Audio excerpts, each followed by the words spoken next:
Kompas Bisnis kembali hadir ke hadapan Anda bersama saya, Asri Gunawan. Saudara, sebagai negara dengan populasi muslim terbesar di dunia, minat masyarakat untuk beribadah umroh terus meningkat dari tahun ke tahun. Lalu bagaimana perbankan berperan memajukan ekosistem bisnis umroh? Kompas Bisnis sudah bersama dengan Bapak Agus Nursanto, Direktur Bisnis Wholesale dan Kelembagaan Bank Rakyat Indonesia. Halo Pak, apa kabar? Baik, gimana Mbak Asri kabarnya? Kabar baik juga Pak Agus. Pak, ini kan Indonesia merupakan salah satu negara yang memiliki jumlah populasi muslim terbanyak di dunia. Kalau saya lihat dicatat ini ada 236,3 juta penduduk atau 84,35% penduduk Indonesia adalah muslim. Betul. Nah, dengan jumlah yang sebesar ini, bagaimana Anda melihat potensi dan juga ekosistem bisnis umroh di Indonesia? Ya, baik, terima kasih Mbak Asri. Jadi kalau dilihat potensi sebetulnya bagi Indonesia tentu sangat besar ya. Karena kalau dilihat dari jamaah umroh itu peningkatannya sangat pesat dari tahun ke tahun. Jadi kalau kita lihat 5 tahun terakhir, dulu 2019-an itu sekitar 900.000. Tahun lalu jamaah umroh kita sudah mencapai 1,5 juta. Bahkan saya baca Kemenak merilis data sampai dengan bulan September kemarin sudah 2 juta. Artinya memang minat untuk umroh ini semakin besar ya dari tahun ke tahun, dan ini merupakan tentu potensi yang sangat luar biasa di sisi yang memiliki nilai ekonomi ya. Nah, bank sendiri melihat ini merupakan potensi bisnis ya yang cukup besar, karena dilihat dari nilai perputaran uang umroh itu tahun lalu sekitar 54 triliun. 54 triliun ini dalam 1 tahun ya itu melibatkan berbagai pihak di dalam ekosistem bisnis umroh, mulai dari penerbangan ya, hotel, kemudian transportasi lokal, dan juga logistik, termasuk F&B, catering ya. Jadi sekitar 50%-nya itu ada di airlines, ya, kemudian 35%-nya itu di perhotelan, ya, kemudian akomodasi, kemudian di catering itu sekitar 13,5%, sisanya di urusan visa. Ya. Nah, dari penjelasan Ibu Sri Mulyani ya beberapa hari yang lalu itu disampaikan potensi untuk perputaran uang daripada bisnis haji dan umroh itu sampai tahun 2030 itu kira-kira bisa mencapai 195 triliun. Besar sekali. Besar sekali. Jadi kalau sekarang itu sekitar 65 triliun, hampir 3 kali lipatnya. Nah, umroh sendiri mungkin sekitar 160 triliun lah pada saat itu 2030. Ini sejalan dengan visi visi Saudi 2030, di mana dia tidak ingin terus menggantungkan perekonomian kepada sektor oil and gas. Jadi mulai mendiversifikasi ekonomi, meningkatkan sektor pariwisata, ya, wisata. Dan ini tentunya juga mereka sudah datang ke Indonesia untuk memasarkan mengenai perjalanan umroh, fasilitas yang ada di sana, kemudian untuk melihat selain melakukan ibadah juga mengunjungi tempat-tempat yang berhubungan dengan sejarah Islam, begitu ya. Nah, ini tentu perbankan melihat, wah ini luar biasa ini dengan perputaran uang seperti itu, sehingga kami dari sisi bank tentu melihat adanya potensi untuk layanan transaksi dan pembayaran ya, baik itu bagi travel ya, atau dimulai dari setoran pembayaran haji maupun umroh ya, kemudian juga bagaimana kita mengelola keuangan daripada travel agent ya, pada saat dia akan melakukan pembayaran kepada provider baik di dalam negeri, hotel misalnya, ataupun logistik ya. Karena dengan semakin banyaknya jamaah haji, tentu permintaan akan kebutuhan logistik perlengkapan haji akan semakin besar. Nah, di sini perbankan tentu juga melihat peluang ya, peluang untuk masuk ke dalam pengelolaan keuangan travel, pembayaran kepada para vendor, supplier ya, sehingga pada akhirnya ini kami berpikir paling tidak kalau misalnya dari umroh saja 54 triliun setahun, naik tahun ini sekitar 10% lah katakanlah ya, menjadi 60 triliun, itu paling tidak sebulan ada perputaran uang 5 triliun rata-rata ya, yang akan berputar di perbankan. Nah, ini yang menjadi potensi bagi bank, apakah itu di dalam pengelolaan untuk transaksi pembayaran, fee based income, termasuk pengendapan dana. Ya, kira-kira seperti itu. Artinya memang bisnis umroh ini cukup menjanjikan, peluangnya besar sekali, dan juga tadi yang disampaikan oleh Pak Agus bahwa bisnis umroh ini memang perputaran uangnya juga tinggi. Jadi ini yang memungkinkan ataupun juga bisa meyakinkan begitu ya bahwa bisnis umroh ini adalah bisnis yang menjanjikan. Nah, selain ibadah umroh yang di tanah suci juga kan ada ibadah haji, Pak. Betul. Nah, apa sih perbedaan ekosistem bisnis haji dan ekosistem bisnis umroh? Ya, sebetulnya secara umum ekosistemnya sama. Ya, artinya di sini melibatkan travel agent, ya, kemudian juga provider perhotelan, transportasi, logistik, catering, baik di dalam negeri maupun di tanah suci. Hanya saja pertama kalau ekosistem haji tentu lebih banyak melibatkan unsur pemerintah, dan ini Kementerian Agama yang menetapkan siapa yang berangkat, jumlah yang berangkat, kuota dan sebagainya. Kemudian BPKH, Badan Pengelola Keuangan Haji, yang melakukan pembayaran langsung kepada pihak-pihak yang terkait di situ. Nah, yang membedakan selain itu adalah tentu magnitudenya. Artinya kalau jemaah haji, katakanlah tahun ini kita 200.000 ya, kemarin yang jemaah haji kemarin. Sementara umroh saja sudah mencapai September 2 juta. Nah, ini tentu dari magnitud jumlah jamaahnya dan perputaran uangnya yang jauh lebih besar di bisnis umroh ini, sehingga tentu ini memberikan multiplier efek ekonomi yang lebih besar ya, karena tentu dengan makin banyaknya jamaah umroh itu kebutuhan logistik perlengkapan untuk umroh tentu akan semakin banyak, dan ini tentu bisa juga meningkatkan kebutuhan terhadap produk-produk perlengkapan, misalnya untuk keperluan ibadah umroh lah ya. Nah, ini banyak UMKM mungkin akan meningkatkan juga bisnis mereka, sehingga dampak ekonominya akan lebih besar. Kemudian juga tentu travel agent yang terlibat sangat banyak, gitu ya. Kalau tidak salah penyelenggara perjalanan ibadah umroh itu sekitar 2.100 lebih ya yang ada, dan ini tentu aktivitas sangat tinggi ya bagi perbankan, tentu merupakan satu potensi untuk melayani mereka dalam hal transaksi dan pembayaran yang lebih besar. Jadi secara umum saya simpulkan bahwa ekosistemnya hampir sama, gitu. Hanya dalam hal pengaturan tentu di haji yang lebih berperan pemerintah ya. Sementara umroh di sini lebih banyak kepada travel agent. Yang kedua adalah magnitudenya yang lebih besar, gitu ya, karena jumlah peserta, kemudian perputaran uang yang terlibat di situ sangat banyak, pihak-pihak yang juga terkait sangat banyak, tentu penyedia jasa, hotel, penyedia logistik, transportasi dan sebagainya itu sangat besar. Pak Agus, kita breakdown. Kira-kira bisnis apa saja atau jenis bisnis apa saja ini yang bisa dikembangkan dari ekosistem bisnis umroh? Baik, jadi dari bisnis umroh ini ada beberapa mungkin jenis bisnis yang bisa kita kembangkan, yang bisa kita layani. Ya. Yang pertama tentu dimulai dari bagaimana layanan untuk pembayaran, ya, pembayaran setoran umroh. Ya, jadi bagaimana para jamaah itu bisa melakukan pembayaran pendaftaran dengan mudah. Nah, ini jenis bisnis yang tentu harus disediakan oleh bank nih. Melalui apa? Nah, kita coba nanti cari cara, apakah platform kita, ya, mobile apps dan seterusnya gitu ya. Kemudian juga yang bisa kita lakukan adalah bagaimana mereka mempersiapkan perencanaan untuk umroh misalnya tahun depan dan seterusnya. Oleh karena itu mungkin kita bisa sediakan tabungan umroh, gitu ya. Kalau mereka menabung ya. Kemudian juga yang bisa kita kembangkan di sini adalah layanan cicilan, misalnya pembiayaan umroh, gitu kan. Ini salah satu saya kira tentu akan menarik bagi mereka yang pengen umroh tapi dananya kurang, misalnya. Bank bisa menyediakan pinjaman, begitu ya. Kemudian berikutnya kepada travel agent tentunya di sini adalah bagaimana kita memberikan layanan transaksi dan pembayaran kepada mereka, ya.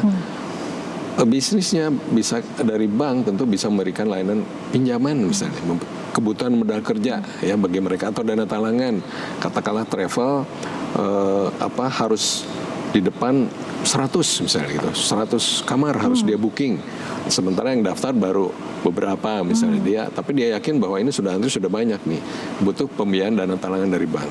Itu salah satu bisnis yang mungkin kita bisa kembangkan dari situ ya. Kemudian juga pembiayaan kepada para vendor, supplier ya yang membutuhkan pembiayaan dari bank karena mereka dapat order banyak nih untuk kebutuhan perlengkapan umroh ya. Modal dari bank lah gitu, sehingga mereka bisa memenuhi permintaan produk-produk mereka ya. Kemudian di samping itu tentu layanan bisnis money changer gitu ya. Ini tentu sangat penting sekali gitu ya. Ini money changer ini supaya mereka bisa siap-siap sebelum berangkat ke sana mereka sudah punya. Daripada mereka tuker di sana misalnya lebih yakin di sini gitu. Dan tentu juga kalau kita lihat nasabah ini bagaimana supaya mudah melakukan transaksi di Tanah Suci. Paling enggak kita bisa berikan alat untuk bertransaksi di sana gitu ya, dengan mata uang setempat.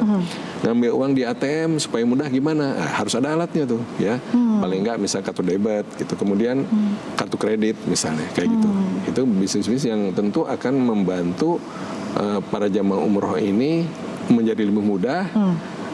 Supaya lebih khusyuk lah, ibadahnya jalan, tapi dia kebutuhan untuk belanja, misalnya makan dan seterusnya itu bisa terpenuhi di sana, gitu Mbak. Jadi ekspansi bisnisnya cukup banyak ya, mulai dari layanan financing, layanan insurance, layanan money changer, termasuk asuransi tadi ya. Asuransi juga tadi merupakan bisnis yang saya kira banyak sekarang diminati gitu ya. Asuransi perjalanan, asuransi kecelakaan, itu salah satu bisnis yang memang dikembangkan dalam melayani kebutuhan para jamaah umroh ini gitu ya.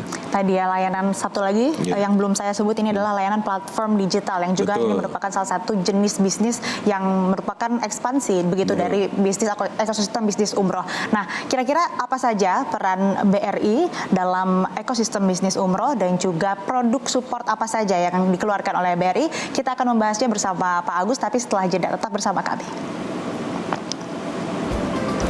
Kembali di Kompas Bisnis bersama saya Asri Gunawan, dan kami masih bersama dengan Direktur Bisnis Wholesale dan Kelembagaan Bank Rakyat Indonesia, Bapak Agus Nursanto. Pak, kita lanjutkan lagi perbincangan kita tadi.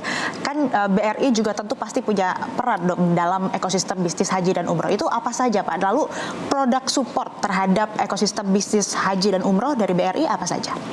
Baik, begini Mbak Asri ya. Jadi tentunya BRI sebagai salah satu bank terbesar di tanah air memiliki peran penting lah, terutama dalam bagaimana membantu kelancaran baik itu transaksi maupun layanan keuangan ya dari proses ibadah umroh ini ya. Nah, tentu dalam hal ini BRI harus memastikan layanan-layanan yang diberikan itu bisa memperlancar, mempermudah rangkaian daripada mulai dari awal pendaftaran hingga pelaksanaan sampai selesainya ibadah umroh. Nah, ini kami tentu dari perbankan khususnya di bidang layanan transaksi dan keuangan. Ini sudah beberapa tahun terakhir ini khususnya tadi ibadah haji misalnya gitu, kami memang langsung kita menangani antara lain penukaran uang, contohnya ya, yang pemberian uang saku untuk mata uang Arab Saudi langsung pada setiap jamaah ya. Kemudian juga tentu dalam pendaftaran kita membantu pemerintah mempermudah orang daftar haji, daftar umroh gitu ya, untuk yang akan berangkat umroh dia daftarnya bisa langsung melalui bank misalnya. Nah, kita juga mempermudah itu. Nah, kemudian dari sisi produk support ya, memang lumayan banyak nih produk-produk kita sudah siapkan dalam rangka bagaimana kita melayani ekosistem umroh ini. Ya, mulai dari pertama tentu kita punya produk tabungan. Ya, tabungan kita adalah tabungan Britama. Nah, Britama ini bisa digunakan untuk tabungan umroh, misalnya gitu ya, untuk menabung mereka mempersiapkan perjalanan umroh. Di samping platform dia juga ada kartu debitnya, gitu, kartu debit Britama ya. Itu produk kita yang kita berikan untuk nasabah ya. Kemudian kartu debitnya itu kita bisa gunakan untuk nanti di di Tanah Suci untuk penarikan uang tunai setempat gitu ya. Di samping itu kita lengkapi juga ada kartu kredit. Di kartu kredit BRI di mana juga bisa digunakan untuk pembayaran di transaksi di luar negeri ya, baik di bisa kalau transit dulu di Dubai atau langsung ke Tanah Suci gitu ya, itu bisa digunakan ya. Kemudian dari sisi korporasinya, perusahaan, travel agent, supplier, vendor, kita punya platform namanya Kilola, Kilola by BRI. Jadi ini adalah corporate solution integrated platform yang di dalamnya bisa untuk melakukan pengelolaan keuangan dalam bentuk cash management, ya, kemudian juga bisa untuk melakukan penerbitan permintaan bank garansi, standby LC gitu ya. Kemudian juga di situ untuk apabila misalnya travel agent atau perusahaan terkait di dalam ekosistem ini membutuhkan penukaran uang, itu langsung bisa di platform tersebut. Jadi intinya ini adalah platform untuk korporasi, perusahaan, travel agent mengelola keuangannya, menerbitkan bank garansi, pembayaran dan sebagainya. Ya, kemudian berikutnya adalah tadi kita punya produk asuransi, asuransi perjalanan. Kebetulan BRI memiliki anak usaha. Anak usaha kita ada namanya BRI Insurance, itu yang memberikan perlindungan asuransi untuk kerugian. Tapi ada satu asuransi BRI Life, ya, itu memberikan asuransi untuk kesehatan, ya, asuransi untuk jiwa misalnya. Jadi produk asuransi yang kita siapkan untuk para jamaah supaya mereka lebih tenang, ya, lebih tenang berangkat karena sudah risiko-risiko sudah mereka jaga, ya. Kemudian juga kita punya money changer. Ya, kita punya layanan money changer untuk kebutuhan para jamaah itu di dalam melakukan penukaran uang rupiah kepada uang mata uang real Arab Saudi sesuai dengan kebutuhan mereka. Jadi ini ada di bandara. Kalau di di dalam musim haji biasanya kita ada di tempat-tempat keberangkatan haji, kita sediakan juga money changer di situ, ya. Jadi itu selain tentu produk kami yang untuk pembiayaan tadi, ya, baik modal kerja, ya, dana talangan ataupun invoice financing, misalnya untuk mempermudah travel agent, kemudian juga provider ya kalau membutuhkan dana misalnya. Itu rangkaian produk support dari kami, Mbak Asri. Ya. Kalau kita bahas soal potensi revenue ekosistem haji dan umroh dari BRI, ini seperti apa, Pak? Jadi potensi revenue sebetulnya terkait dengan pertama ya komisi atau fee, ya, dari transaksi kita, pelayanan kita, baik itu secara B2B atau business to business dengan travel agent, ya, maupun B2C, jadi business to consumer, jadi langsung dengan jamaahnya. Nah, yang pertama tentu kita mendapatkan kita kerjasama lah dengan travel agent, biasanya dalam penjualan paket umroh lah. Kita nanti kerjasama dengan mereka, kemudian nanti apabila ada yang terjual kita mendapatkan fee tertentu. Nah, ini diperjanjikan. Artinya setiap sekian yang terjual maka kita akan mendapatkan fee. Nah, itu tentu tergantung dengan berapa banyak yang terjual. Kemudian juga fee atas cross border payment transaction. Nanti kalau dia transfer keluar, ya itu kan ada fee-nya juga. Ya, kemudian tentu fee transaction daripada platform-platform yang digunakan oleh mereka, ya. Kemudian tentu karena kita juga memberikan, katakanlah ada yang membutuhkan financing, gitu kan, ya. Membutuhkan financing, tentu ini kita mendapatkan interest income lah dalam hal ini. Kemudian juga tidak hanya kepada travel agent, juga mungkin ada para vendornya, suppliernya yang membutuhkan financing dari kita. Itu potensi revenue juga buat kita. Artinya kita memberikan financing, tentu kita dapat fee juga dari financingnya, kita mendapat interest income juga dari financing yang kita berikan kepada mereka. Ya, kemudian juga mungkin apabila mereka butuh produk-produk kita seperti bank garansi, standby IC, kita mendapatkan fee juga dari situ, potensi revenue juga karena banyak juga yang membutuhkan bank garansi dari bank para provider tersebut. Mereka ingin yakin bahwa travel agent ini memang bonafit dan siap untuk membayar kewajiban mereka gitu. Nah, kemudian di sisi lain yang terkait dengan B2C, ya hubungan bank dengan langsung dengan para jamaah, tentu di sini kalau kita punya platform Brimo, ya di mana di situ mereka bisa melakukan pendaftaran dan langsung mendapatkan katakanlah booking untuk pelaksanaan umroh melalui travel agent tadi ya. Jadi selain daripada travel agentnya, kita mendapatkan fee juga dari jamaah yang melakukan pendaftaran dan penyetoran melalui BRI. Tentu ini ada fee tapi tidak terlalu besar. Ya, kemudian potensi revenue tentu kita dari penukaran mata uang. Ya, apabila mereka membutuhkan mata uang real, misalnya bisa menukarkan dana mereka dalam rupiah IDR kepada mata uang Saudi. Gitu. Ini juga potensi revenue karena kita mendapatkan selisih kurs dan tentunya ini bersaing gitu ya dengan bank karena mereka biasanya milih-milih mana nih yang kursnya relatif lebih menarik gitu ya buat mereka gitu. Nah, ini potensi-potensi bisnis yang memang potensi revenue yang kita harapkan bisa peroleh daripada layanan umroh ya. Jadi baik dari travel agent, dari vendor, supplier maupun dari jamaah itu sendiri ya, calon jamaah itu sendiri. Demikian mungkin ya Mbak Asri ya. Ya, tadi kita juga sempat bahas soal perputaran uang yang tinggi di dalam bisnis haji dan juga umroh. Betul.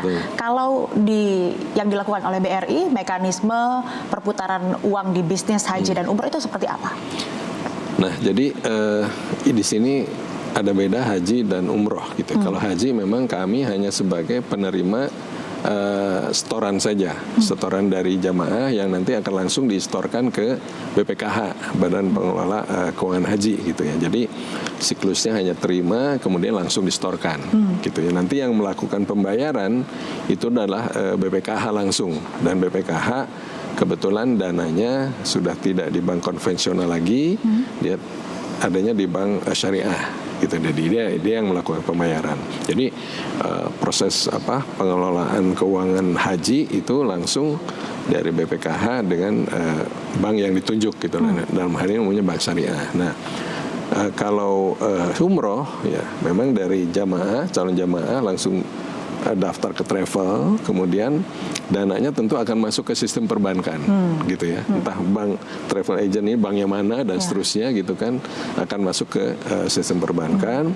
Kemudian nanti pada saat mereka agent travel ini membutuhkan untuk pembayaran kepada para provider, nanti ada payment instruction lah gitu ya. Jadi setelah kumpul di bank, dari bank inilah nanti yang akan melakukan pembayaran gitu ya. Jadi di sini ada bagi bank sendiri, pertama ada layanan transaksi dan pembayaran, ya.